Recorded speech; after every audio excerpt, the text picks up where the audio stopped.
It is a new day in the capital, Accra, and the usual hustle and bustle begins.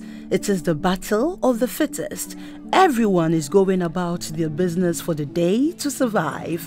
As the saying literally goes, failure to work means failure to eat. Man must work hard to be able to fend for self and family.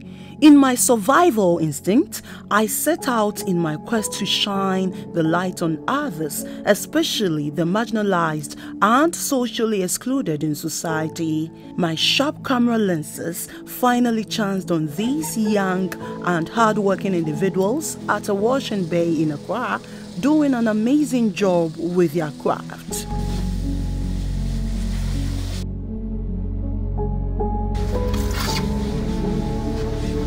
I got curious and tried getting closer, only to realize that none of them could neither speak nor hear.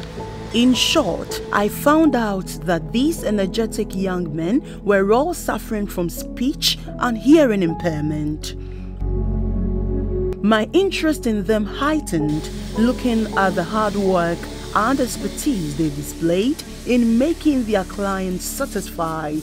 I still pursued with my interaction with them to know more about their real identities and how they ended up at the car washing bay.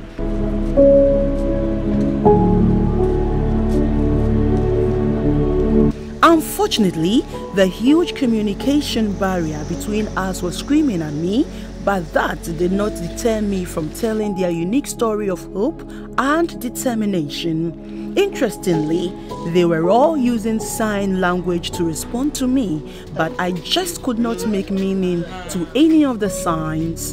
In my state of confusion, I resolved to put my questions on paper to see if they could read and interpret it in sign language. I was utterly shocked when they replied my questions in writing and signs as well. Eureka! I was filled with joy because their story could be told without a struggle. Meet 35-year-old Prince Bunsu, who is an alumnus of the Mampong Ekuapem School for the Blind. After successfully completing his course at the school, he couldn't further his education due to financial constraints. It is for this reason Prince decided to find something meaningful to do, which led him to this washing bay where his career began.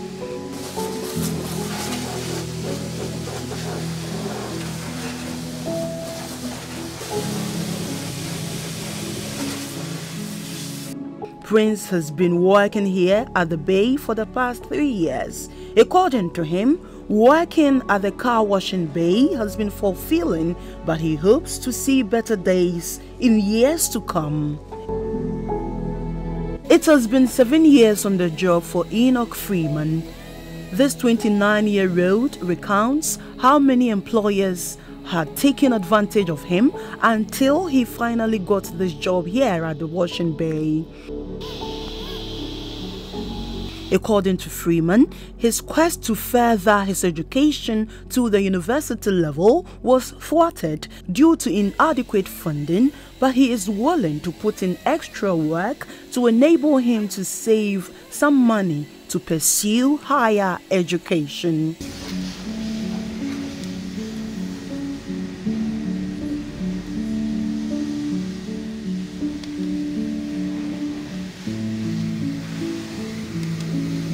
Over the years, there have been news on how persons with disabilities are often denied the right to work.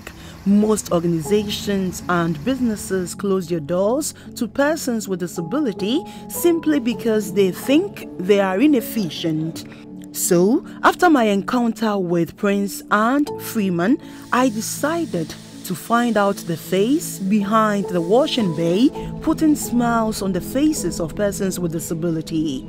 Sooner than later, I met Madame Benedicta Folivi, the owner of Beneflex Washing Bay, located at Tantra Hill, a suburb of Accra. Benedicta employed only persons living with disability in her business.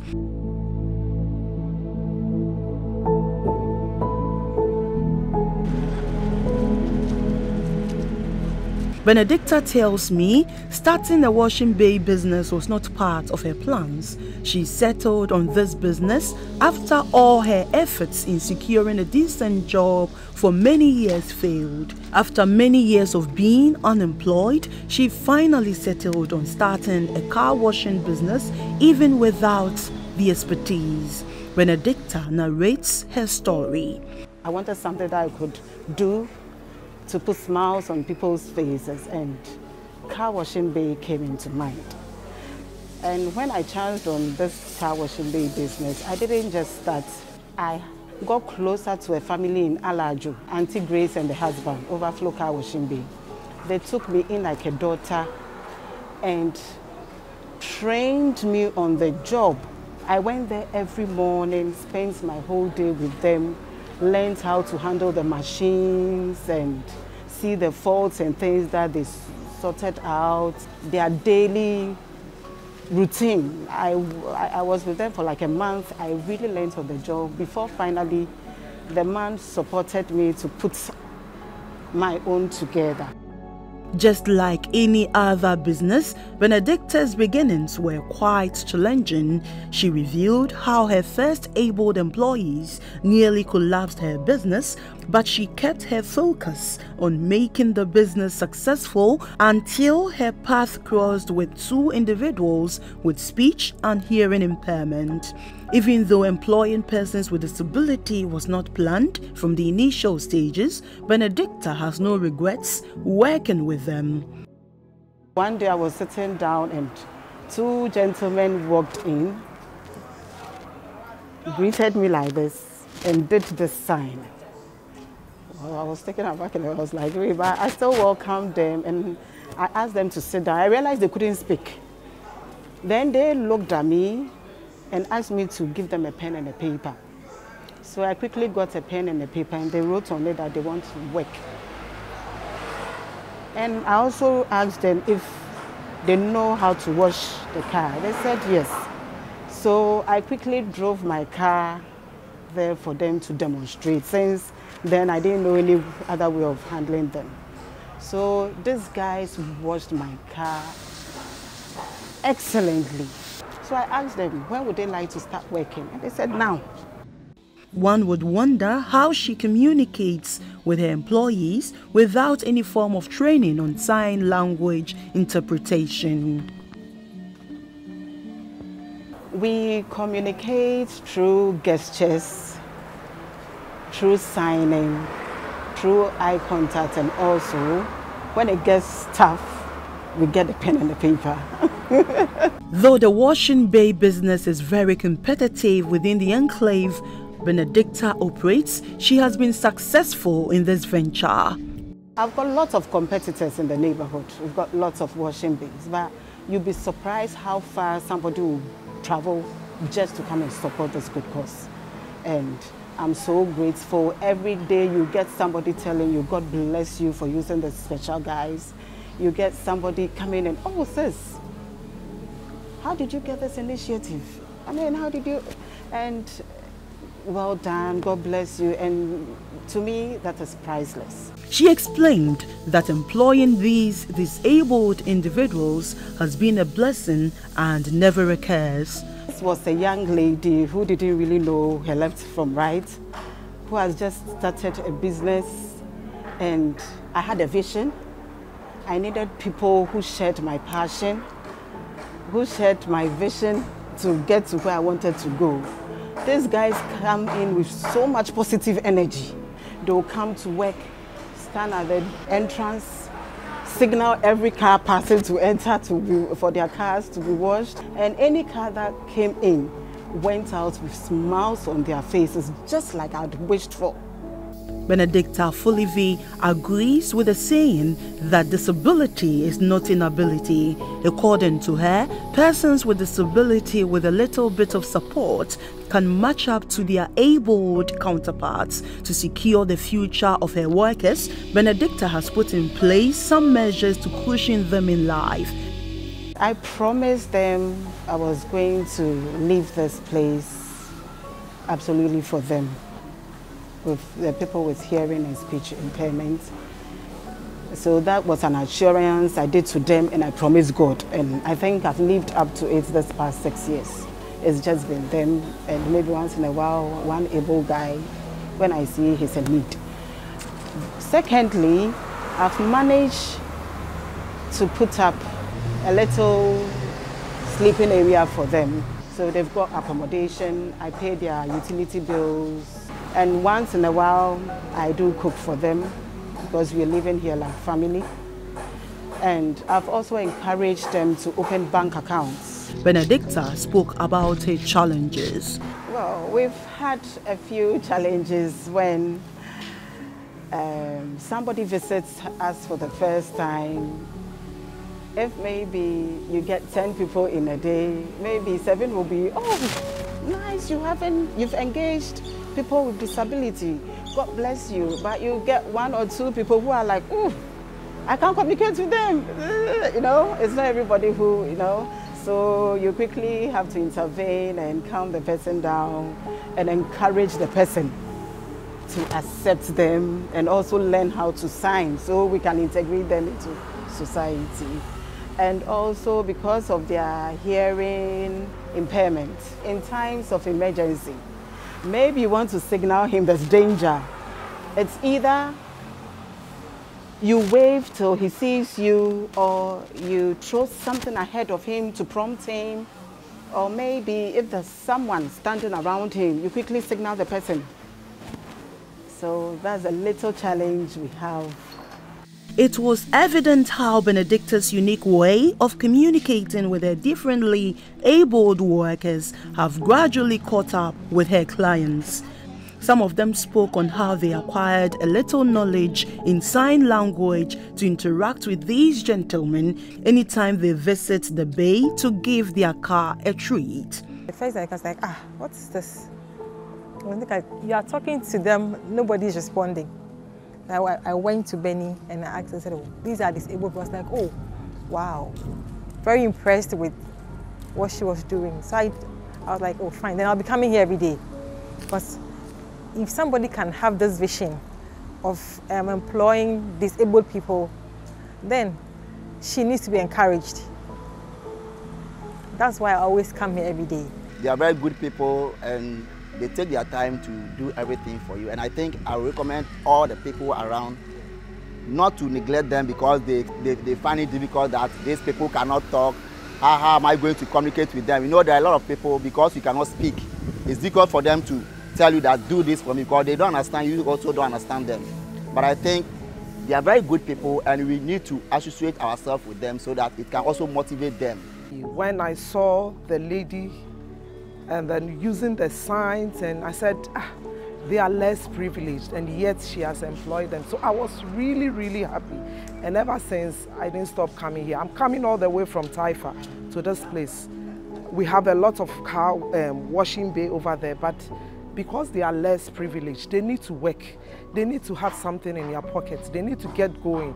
So I said, no, every time I have to be here. And their job, it is very nice.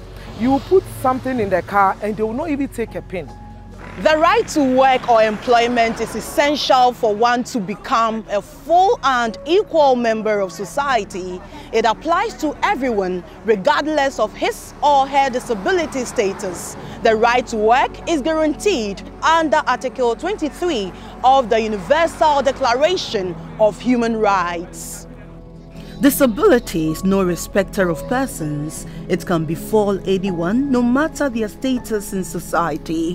While some are born with it, others become disabled through age, ailments, accidents, or through wrongful administration of medications. Although most jobs can be done by persons with disabilities, their participation and integration into the job market is often overlooked, no matter their qualifications. This issue is largely seen in the formal job markets. Sadly, most employers see their disabilities before their abilities.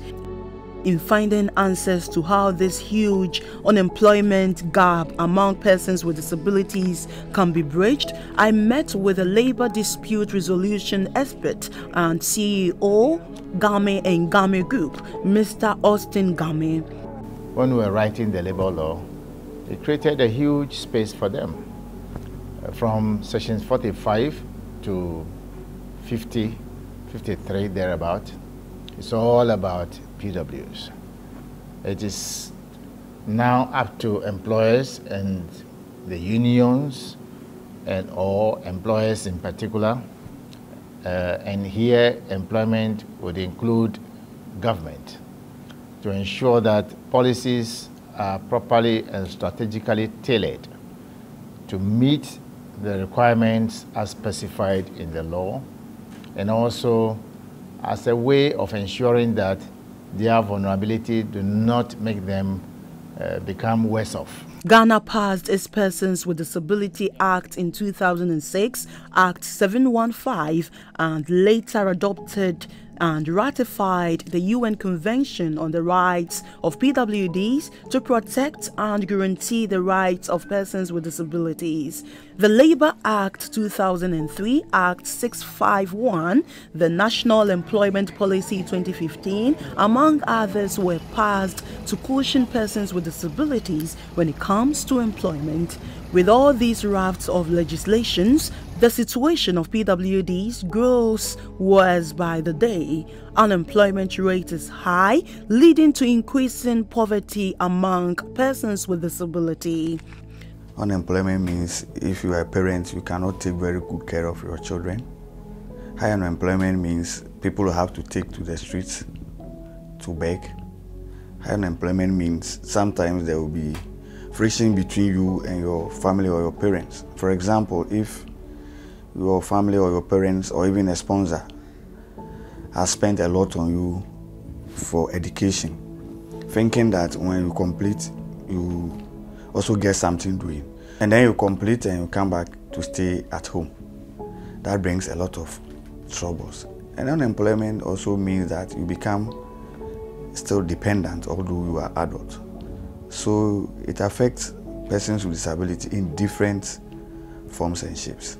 If you visit our people at the grassroots and you see where some of them live and where some of them, even how they get their daily bread, realize that it's not easy for them. Employment is one of the keys to reducing poverty and enabling social inclusion. It is, however, not all kinds of employment that is desirable. It is for this reason the Sustainable Development Goals under Goal 8 makes decent employment key targets for achievement. The UN in 2016 defined decent work as the promotion of fundamental human rights and principles at the workplace, creating employment, social protection, and social dialogue for all, including men, women, the disabled, and abled. People with disability have the right to work and contribute to development. Many have argued that obstacles to employment for PWDs should be removed since it does not affect an individual but family and the entire economy. There are varied obstacles.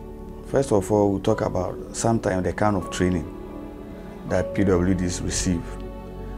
For example, most of the vocational training they receive do not put them in actual formal employment. Even where they find themselves in the private sector, some of the things they do not meet competition. Others also even do not have the capital to start in the first place. So, and there are not enough legislations as at now to back employment for persons with disabilities. Although the Disability Act made some provisions, it was not very extensive, and therefore we cannot compel many people or employers to, as it were, employ PWDs. Ghana has a population of 32.83 million according to the 2021 Housing and Population Census.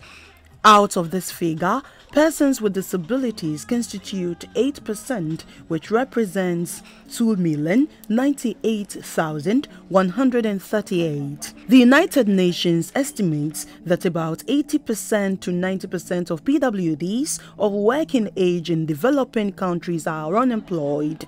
Labor experts have argued that PWDs form a significant part of the country's population, therefore ignoring them will have dire consequences on Ghana's development agenda. If you are employed, you pay tax. And once you pay tax, you are contributing to nation development. If you are employed and you are working, you are producing. For example, if you are a teacher, you are also churning out students who also become responsible people in future. So once you are employed, you also support your family, you support the society. Your children also get the best of education and health care. So in many jurisdictions, yes, it affects the nation's development. Over the years, several non-governmental organizations have pushed for the right of persons with disabilities to be respected. Some have gone out of their way to equip PWDs with the needed skill set to enable them to become financially independent and not be a burden to society. Many civil society groups believe Ghana has not done enough for PWDs across the country. For Ghana, I think that the government is putting structures in place in terms of policies like the Act 715, which is the Disability Act 2006, which has been implemented, and it stipulates that every organization is supposed to have a percentage of employment opportunity for persons with disabilities. But on the real ground, it is not working. And again, too, the National Council on Persons with Disabilities is also there to ensure that the rights of persons with disabilities are being respected, promoted, and then accepted by the community. But this has not transcended to the employment sector.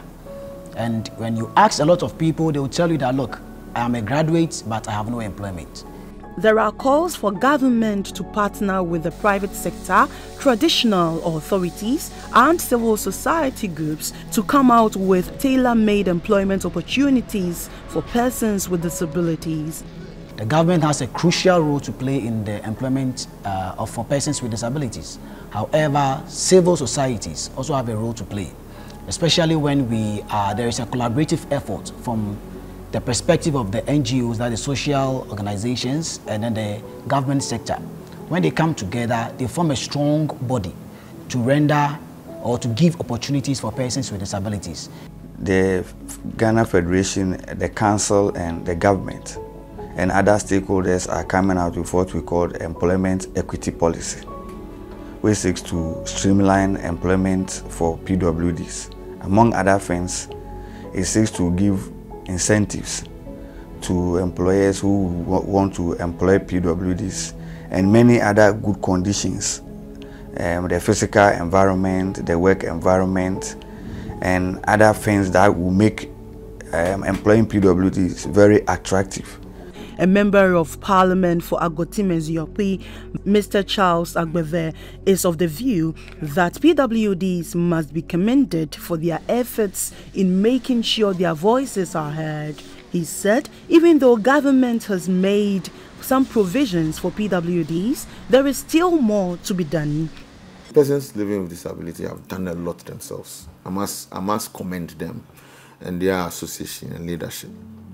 They've been a big voice, and their advocacy has led to the laws we've passed.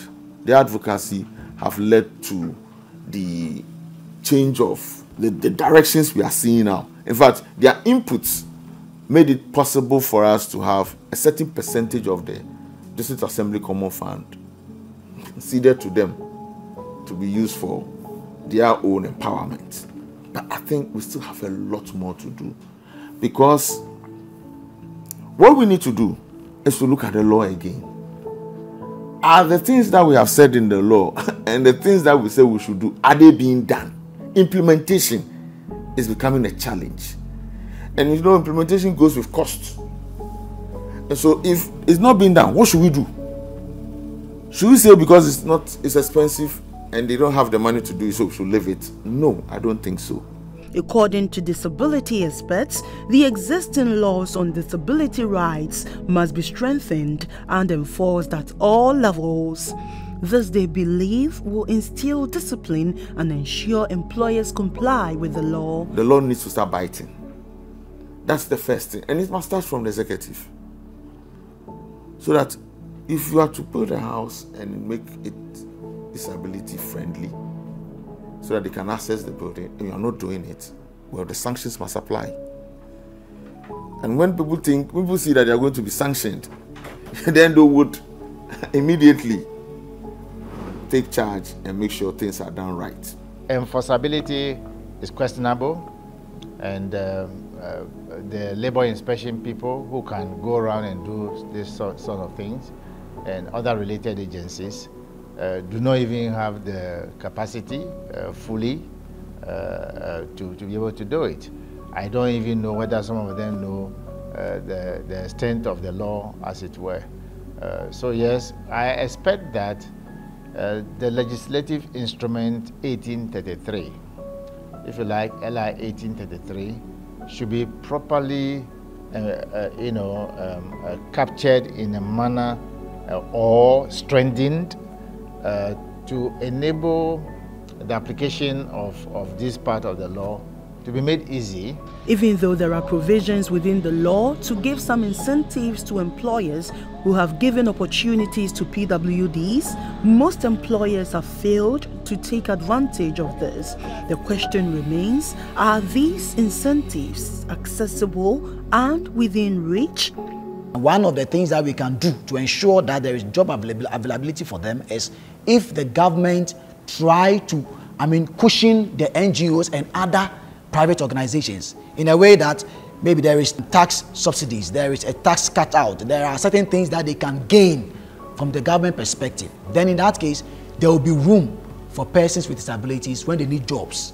But imagine if the government is charging these private organizations huge taxes, how do they expect them to also employ persons with disabilities? There are special incentives that have been made available to people in private sector, especially also, who may want to engage the services of people who are PWDs. And even the PWDs themselves will have some kind of incentive. So once you employ people, maybe some tax kind of rebate and other related matters will be considered. It's about how you apply for that. Discrimination and stigmatization have been one of the many challenges PWDs in society face. This stigma does not end at the community level, but can be highly seen in many workplaces across the country. This single act of stigma at the workplace have led to many PWDs burying their career aspirations. It is for this reason disability rights associations are calling for discrimination and stigma in every form to be punished to the latter. We need to break that stigma that, oh, can this person also do it? They are doing very well in their own areas of work. So once government keeps appointing them, giving them that opportunity, it will encourage the others that, oh, when I work hard, I will also be recognized and given that opportunity. Indeed, the law itself is the position, but my view is that, there cannot and there should never be any form of discrimination whatsoever against PWDs. Persons with disabilities, some of them even born with it, some of them which became a concern because of some accident of a sort, need to be seen in the light in which it occurred. If you are born with it, so it is. Most workplaces, work culture stems from our traditional and our cultural practices. So sometimes the issue is even that we will not be allowed to even be tested to see whether you will be able or not. So it has taken a lot of advocacy it has taken a lot of engagement for some organizations to understand that it's not about your disability, but it's about your ability and your capabilities. Vocational training plays an important role in nation building. Many persons with disabilities tend to learn a skill to enable them to survive. But is vocational and technical training the way to go? It's not only about vocational training. A lot of times the perception is, oh, let's put them into carpentry, let's put them into weaving, let's put them into basket making. That is all that they are capable of doing. But the truth is, if we are having the expertise, the people who are there to train them, then there is a higher chance of they getting into the mainstream jobs. Things are changing. So there is a need for us to revolve around in terms of vocational skills. So I think that the vocational skills is good, the technical skills is good, but we need to advance as the world is advancing. TVET institutions have been added to the various senior high schools. But unfortunately, from where I sit, I don't see any deliberate policy that targets PWDs as far as TVET is concerned. Most of the things are statements that priority will be given to PWDs, but in the actual terms, it does not. So you ask me, how many PWDs have access to these TVET institutions? If we want to do a survey, we realize that if there are some, there are only few. Efforts to speak with the National Vocational Training Institute, NVTI, since October 2022 to contribute to the discussion proved futile. There are calls for a database outlining the needs, potential and credentials of PWDs across the country. It is imperative for government and other health sector stakeholders to develop a centralized data system on persons living with disability for easy information accessibility. They have some data, but we need to have a synchronization and national data. That is why it is important, and one of these days some of us will have to initiate some action. The PWDs, if you want to talk about Ghana card, how many of them may have it? You know, how will they go for it, and so forth and so on. They may try to register a few. We need to ensure that these people do not suffer a secondary thing again when they already are in that kind of state.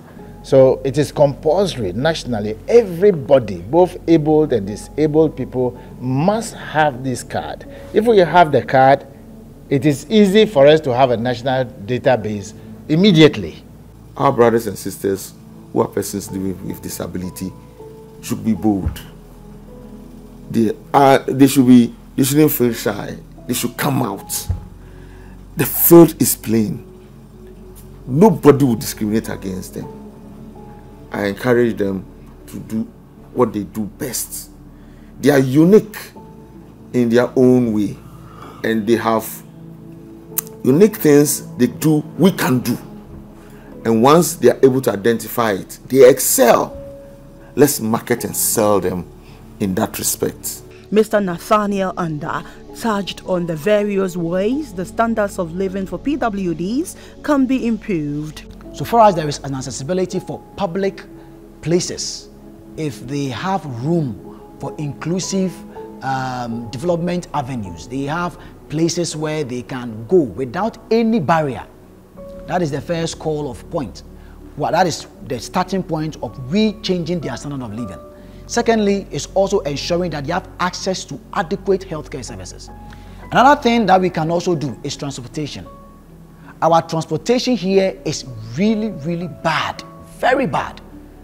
Because the moment a mother who has a child with, let's say, hydrocephalus or cerebral palsy wants to access healthcare services, even getting the car alone is also another thing.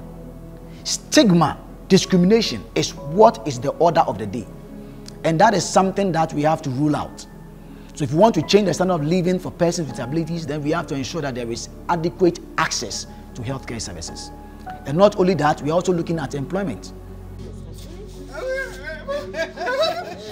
On the outlook, disability advocates believe an improved and intensified advocacy across all sectors of the economy will go a long way to reducing the unemployment rate among persons with disabilities.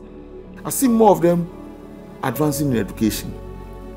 They're doing very well because we have the structures. I mean, School of the Deaf, School of the Blind, they are doing very well. But after the secondary and the primary level, where the structures are, when they get to the university, how is it? They need on the benevolence of colleague mates. Okay, how can we help them? And so for me, I think we need more advocacy. We need more friends. Advocacy is a very key role that civil societies can embark on to change the narrative, thereby raising awareness on the rights of persons with disabilities. We are looking at their capabilities, their expertise, what they can bring on board, what contribution they can make to ensure that the organization in which they intend to work is thriving. And advocacy is also looking at the rights of persons with disabilities, because the moment we go out there strongly and we advocate for them, then people will now come to accept their rights.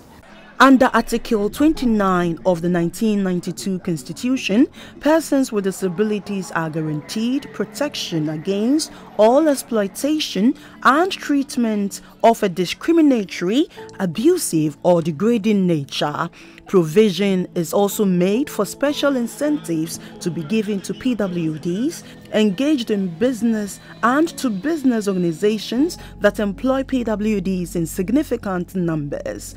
Human rights experts are calling on government to ensure that individual employers like Madame Benedicta Folivier are given the necessary incentives, including credit facilities, to encourage them to expand and employ more PWDs. They believe this will go a long way to cushion PWDs and reduce high poverty levels amongst them.